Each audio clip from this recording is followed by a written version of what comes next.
Brothers and sisters. My name is Samuel Shropshire, and it's my privilege to be here with Dr. Safi Kaskas today. He's director of the International Institute of Contemporary Quran Research.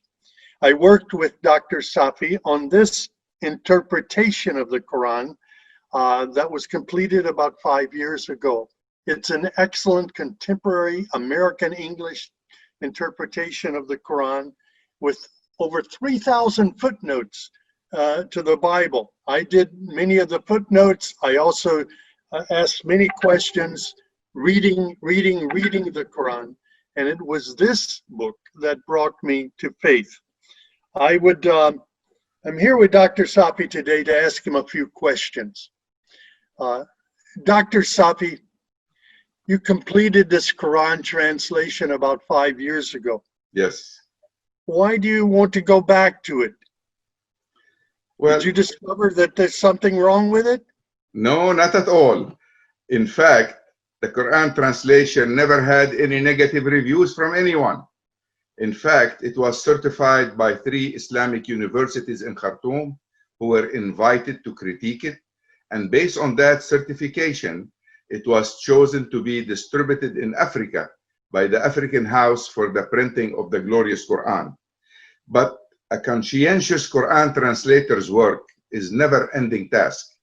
I published my translation 5 years ago, as you know, but I continue to go back to it on daily basis with whatever thoughts and ideas that come to mind for the purpose of better presenting the translation of the word of Allah. What led you to think that this Quran translation needed continuous updating?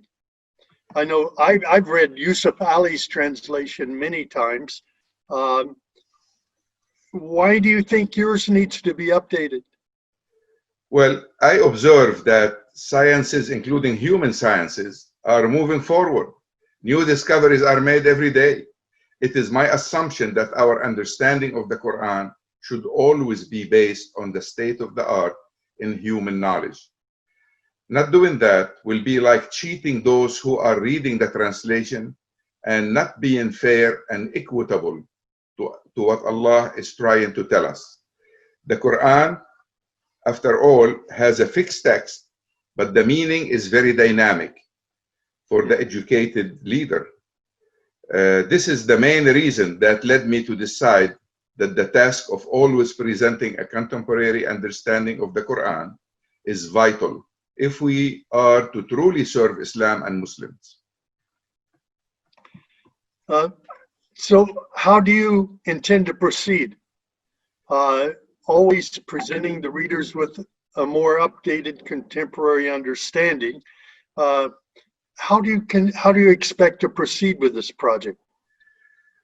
Well, I came to a conclusion that no single human being can claim to have the ability to always have a contemporary translation of the Quran.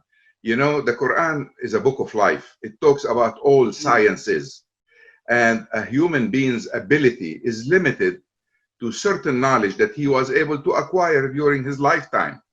But the Quran required the participation and contribution of scientists that come from various scientific backgrounds, social and pure sciences. Hence my decision to turn my personal project into an institution that will outlive me. An institution that can do justice to the translation of Allah's word, since all translations simply reflect the translator's understanding of the text. I decided to invite a group of scholars from the various fields of science to work under the umbrella of a newly formed institution of contemporary Quranic research to produce a periodically revised version of the Quran translation, along with academic articles and videos explaining the work done. There is more to it than just producing a book. You can always produce scientific papers, produce videos to tell people how you are arriving to those translations. Invite people to participate with you. This is the basic idea.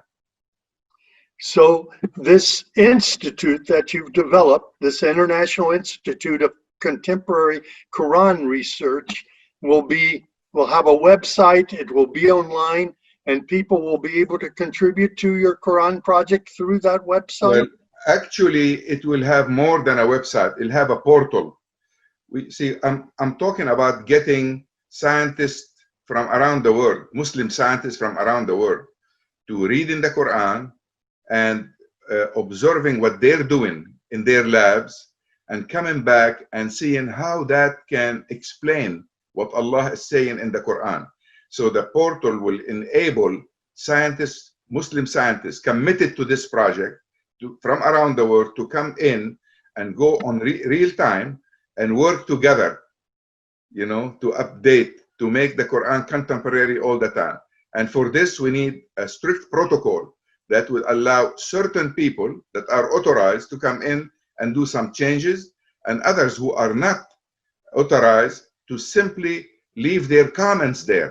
But it's for the first time in the history of the Muslim world, you are giving all Muslims who are interested, and the Quran came for all Muslims, did not come only for the scholars, as you know. We are allowing all Muslims to have an opportunity to come and say, I believe this ayah mean this, it meant this to my life, it influenced me in this way or that way, it has this influence on my life, it changed my life because of 1, 2, 3, and all this will be shared together, either in stories or in updating the meaning of the Quran, or in developing articles about the Quranic sciences. All this will come together through a portal. So it's much more than a website. Alhamdulillah. Well, you know, it's been a blessing for me to know you. I've known you now for some 13 years, and God has led me here to Saudi Arabia to work with you on this project. Thank you. We've also organized Muslim Voice for Peace and Reconciliation, Yes. which is affiliated with your institute. Yes. And we're very proud to be associated with this project. What more do you need from people to make this a great success? Well, let me give you first the steps we have taken so far to make the Institute a reality. For instance, there are several steps that are already taken during the last 30 days, I should say. I contacted His Excellency Muhammad Quraish Shihab, the ex-Minister of Religious Affairs in Indonesia, who is also the founder of the International Institute of Quranic Studies. And after explaining to him the vision and the mission of the project and the direction we intend to take, he agreed to unite our efforts, especially after I sent him a copy of my translation, and he and other people working with him went critically over it and told me that they liked it very much. We are also forming a non-profit branch of the Institute in Great Britain, and we already have scholars and others working with us on this project. A global board will be formed as well as a local board. The Institute will, inshallah, be able to start producing results within a year. We need scholars to volunteer to come in and help us complete this work. This is the first time any scholar around the Muslim world have a chance to come in and contribute to explaining his understanding of what Allah is saying in the Quran based on the branch of science that he specializes in. So together we will have a complete idea. Again, a translation is always the translator understanding of the Quran. I tried it. I worked on it for 6 full-time years, devoting all my time from Fajr prayers all the way to after Isha prayer. And I know not one man cannot do the project on their own. I needed you to help me. I needed other scholars to help me. And you all did a fantastic job. But we need more than that. We need scholars in every field of science to join us. That's one thing. We also need people that would like the project to finance it, to donate money to it. You know, when the scholars come in to give us some time, we need to compensate them for their time. Some will come as volunteers, other that will have to write papers, that will have to give actually days of their time, need to be compensated. So we also need money. So people that are able to contribute money are welcome to come.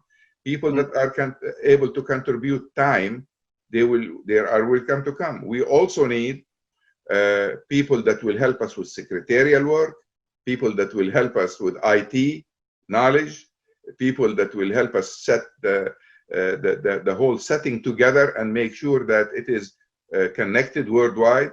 So all this is needed. Right now, I basically have the legal structure. I have some important people who decided to join, but we need a whole lot more. So anybody who can donate anything are most welcome to come in and help. Now, I encourage you, brothers and sisters, if you've been listening to this short video, please give generously to this project. At the end of the video, you'll find instructions on how to give, and we're very grateful to you for your support. This is a world-changing project, and I'm very happy to be affiliated with it and to have Dr. Safi Kaskas as a very close friend and ally. God bless you, Safi. Thank you. God bless Iman and you. your work and your board. I pray that this will be a great success. Thank you. Actually, all donation maybe should go to the Muslim Voice of Peace and Reconciliation. And then from there, because it's a non-profit organization, and from there it can be distributed to those who need it the most. Thank you very much, Sam. Sure. All they have to do is go to our website then, mvpr.org. That's M like Mary, V Victor, P Paul, R Roger.org, O-R-G, and click on donate and mention when you contribute that this is for the Institute. All funds going to that website, to that account, will then be forwarded to Dr. Safi and the Institute. May God bless you, Dr. Safi. Thank you, May Sam. God give us wisdom as we seek to serve him in changing the world. Thank you. Through the Quran. Indeed, absolutely. Assalamu alaikum. Thank you. Wa alaikum salam.